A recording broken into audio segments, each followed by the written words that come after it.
the goals of the citizens of this country to become a part of the European Union. They've made that very clear. How that process works is one that we follow very, very carefully. We have a very active mission to the European Union in Brussels that follows this. And it is our hope that that process moves as quickly as possible.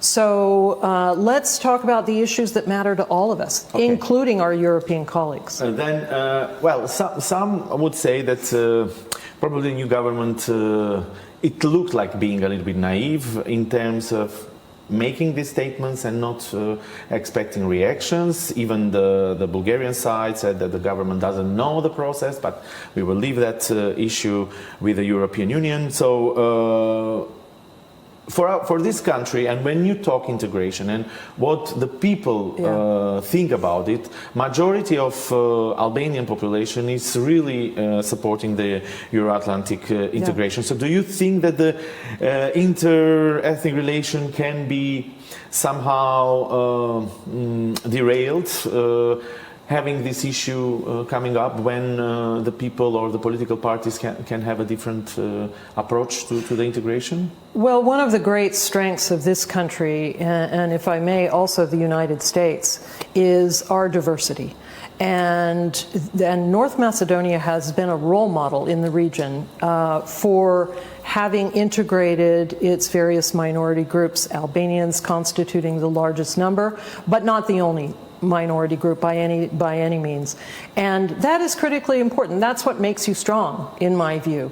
And it has demonstrated, this country time and again, that it can bring people together, beginning with the Ohrid Framework Agreement, but on and on, in terms of bringing not only citizens of its own country, but also leaders of other countries that don't get along with each other, that they have an ability to bring people together to have honest conversations.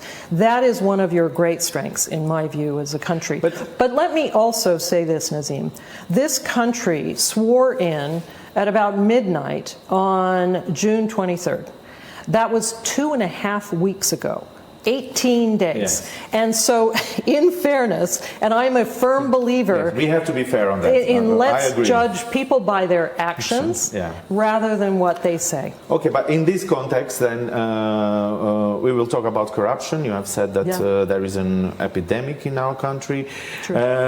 And of course, the change of government, the reason why it happened, it was because the campaign was for anti-corruption, economical development, education and things like that. But when we put it in the context of inter-ethnic relation, I just want to close up this issue, there are some fears that anti-Duism, it might transfer to anti-Albanianism. Do you have do you agree with this opinion? I have not seen evidence to that. I have heard the argument from friends and colleagues and others within DUI that believe that failure to incorporate their party members within the government delegitimizes it. That is not what the law says, and that has not been my observation. But again, let's see what happens, because it is critically important for every voice, regardless of ethnic background, to be heard in this country, for their government to represent them, and frankly, for their government to take the actions, including combating corruption, that the people voted for, that they made a priority when they turned out to select this particular government. So when we talk about corruption, that the major issue and the topic was the judicial reform, the judicial council. You have made some statements suggesting that the powers should not interfere, but then we had the Prime Minister saying that it became a practice for ambassadors to interfere in the international affairs of our state. Do you agree with this, that you interfere? I hope that he was not referring to me, and it is never our intent to interfere. It has always been our hope to support. Decisions that are made on the Judicial Council, or frankly any other body within the judiciary, are the decisions of this country's leaders alone. We do not say who should sit on any court. We do not say who should be a member of any council. Is corruption rife within the judiciary? Yes. When public support of and confidence in the judiciary is at 2%. That is an abomination. That is an indictment of the process.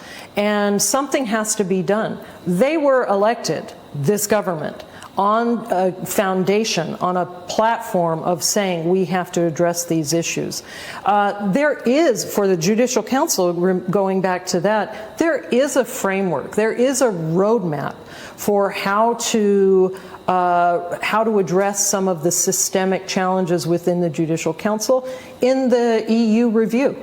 And they have laid out a plan for that, and it is very much my hope, not that the government simply go in and completely eliminate whatever aspects of the judiciary, but that it is done in a thoughtful, a careful, and very transparent way. So let me ask you here then, let's give a benefit of the doubt to Prime Minister. Something has to be done. Maybe the way is debatable, so we can agree on that. But do you have a fear that if the government intervenes, then we will have another political appointees to the system, and that's the reason why you're suggesting that the changes should be carefully done? I think changes within any organization should be carefully and thoughtfully done within the law. Regardless of what the Prime Minister has said or has not said, that just makes sense. When you're talking about something of this import that has this kind of impact on the lives of citizens, let's do it carefully. Let's support, as the United States, I'm saying now, we will support that careful, thoughtful process. The answer is usually not simply to destroy something and start from nothing. And, you know, I have said before and will continue to say, the United States, this embassy will be with this country and its judiciary and its legal systems in those processes. There's a lot to be done, though, and I absolutely understand the instinct to go quickly, and I hope that it doesn't go so quickly that mistakes are made that cannot be fixed. I have another question for this issue, and then we will wrap up, and then we go on the last two questions. But Madam Ambassador, U.S. government has supported reforms in judiciary. You had made a lot of trainings and spent a lot of money from U.S. citizens, taxpayers, and things like that. So we know this. But do you believe that there is a strength that the reform can happen within the judiciary system without political interference? Well, I certainly hope it's never interference, because we have made very clear, whether it's with elections or whether it's with this process, this country has to address its challenges on its own. There's nothing we can do to fix the system by ourselves. And I think it's something that I've been talking with the team at the embassy about. It's very important for us to provide support and for us to provide, when asked, advice and guidance. The answer is never that we do the work, because we leave.